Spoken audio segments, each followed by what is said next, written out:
Senior ఆఫీసర్గా ఇంకొకసారి కూడా మీరు మాట్లాడండి. మేము ఇంకా ఒక 10 నిమిషాలు వెయిట్ చేస్తాం. మాట్లాడి మీరు గత రాత్రి నుంచి కాద్రి లక్ష్మీ నరసింహస్వామి రథోత్సవంలో గత 30 సంవత్సరాలుగా పాల్గొంటున్నటువంటి నన్ను పోలీసుల ఆంక్షలతోటి హౌస్ అరెస్ట్ చేయడం, మా ఇంటి చుట్టూ పోలీసులు పెట్టడం, గత రాత్రి నుంచి కదిరి లక్ష్మీ నరసింహస్వామి రథోత్సవంలో నన్ను పాల్గొనకుండా ఆటంకులు సృష్టించడం అనేటువంటిది విచారకరం. కదిరి ఎమ్మెల్యే కందికుంట ప్రసాద్ గారు ఆయన యొక్క వ్యక్తిగత స్వార్థము లేదా వ్యక్తిగతమైనటువంటి రాజకీయ కక్షల కోసం ఈరోజు తన యొక్క అహంకారాన్ని నెరవేర్చుకోవడం కోసం కదిరి లక్ష్మీ నరసింహస్వామి ఆలయాన్ని రాజకీయాలకు వాడుకోవడం సిగ్గుచేటు.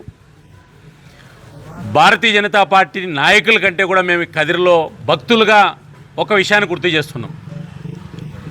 ఎమ్మెల్యే కందికుంట ప్రసాద్ గారు దేవుణ్ణి అడ్డపెట్టుకుని రాజకీయాలు చేస్తే దేవుడు క్షమించడనే విషయాన్ని నేను గుర్తు చేస్తున్నా.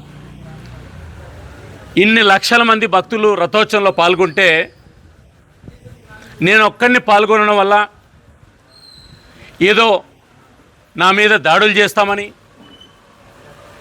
అవసరమైతే అంతమొందిస్తామని పోలీసులు సమాచారం వచ్చిందని చెప్పి నాకు పోలీసులు చెప్తున్నారు. నేను అడుగుతున్నా,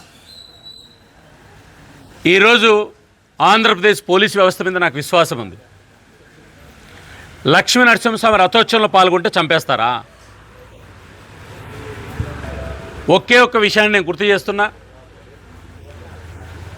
కదిరి లక్ష్మీ నరసింహస్వామి రథోత్సవంలో మీరు పోలీసులతో నన్ను అడ్డుకోవచ్చు. దేవుడి విషయంలో మీరు చేస్తున్నటువంటి పాపాలు కానీ, రథోత్సవ విషయంలో చేస్తున్నటువంటి ఎమ్మెల్యే చేసేటువంటి తప్పుడు విషయాలు కానీ ఖచ్చితంగా మిమ్మల్ని క్షమించాడు దేవుడు అనేటువంటి విషయాన్ని గుర్తు చేస్తున్నా. ఒకే ఒక్క విషయం గుర్తుపెట్టుకోండి, నేను కదిరి లక్ష్మీ నరసింహస్వామి ఆలయానికి సంబంధించినటువంటి ఉభయదారుణ్ణి. మీకు అధికారం ఉందనేటువంటి లేదా మీరు ఎమ్మెల్యే అనేటువంటి ఒక అహంకారంతో ఈరోజు పోలీసులు కానీ లేదా పోలీసు వ్యవస్థను కానీ మీరు చెప్పినట్టు చేయించవచ్చు. కాబట్టి ఇది పర్మనెంట్ కాదనే విషయాన్ని నేను గుర్తు చేస్తున్నా.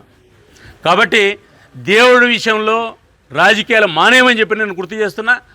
కాబట్టి కాద్రి లక్ష్మీ నరసింహస్వామి రథోత్సవ విషయంలో నన్ను మీరు హౌస్ అరెస్ట్ చేసినంత మాత్రాన మీరు సాధించేటువంటిది ఏమీ లేదనేటువంటి విషయాన్ని నేను గుర్తు చేస్తున్నా. ఖచ్చితంగా రాబోయే రోజుల్లో దీనికి సరైనటువంటి గుణపాఠం ఉంటుందనే విషయాన్ని కూడా గుర్తు చేస్తున్నా.